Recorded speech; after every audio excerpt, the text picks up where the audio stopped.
লেজ গুটিয়ে গাজা উপত্যকা থেকে পালিয়ে যাচ্ছে ইসরায়েলি সেনারা। এটা কিসের ইঙ্গিত? যুদ্ধে হামাসের সাথে সুবিধা করতে পারছে না ইসরায়েল। মাসের পর মাস যুদ্ধ করে ইসরায়েলিরা ক্লান্ত, তাদের এখন দরকার বিশ্রাম।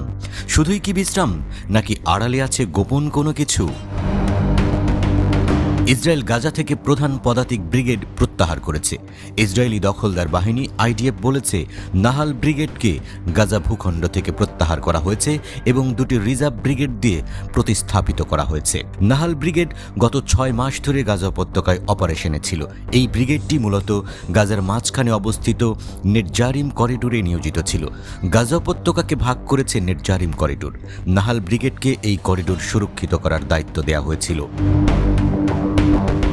দখলদার সেনাবাহিনী দাবি করেছে যে ব্রিগেডের সেনারা করিডোরে প্রায় 1000 প্রতিরোধ যোদ্ধাকে হত্যা করেছে এবং হামাসের 20 কিলোমিটার সুড়ঙ্গ ধ্বংস করেছে। আইডিএফ বলেছে নাহাল ব্রিগেডকে ভবিষ্যৎ অপারেশনের জন্য প্রস্তুত করতেই গাজা উপত্যকা থেকে প্রত্যাহার করা হয়েছে। সম্ভবত গাজার দক্ষিণ সীমান্ত শহর রাফাতে তাদের মোতায়েন করা হতে পারে, যেখানে বর্তমানে গাজার ঘরহারা জনসংখ্যার একটি বিশাল অংশ রয়েছে।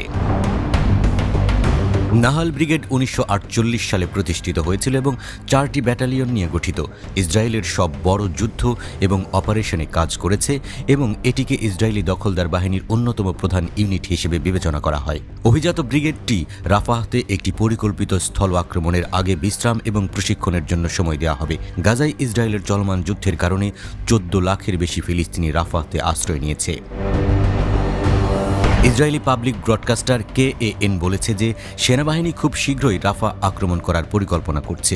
গত সপ্তাহে ইসরায়েলি সরকারের একজন মুখপাত্র বলেছেন প্রধানমন্ত্রী বেনিয়ামিন নেতানিয়াহু রাফা আক্রমণের জন্য একটি তারিখ নির্ধারণ করেছেন।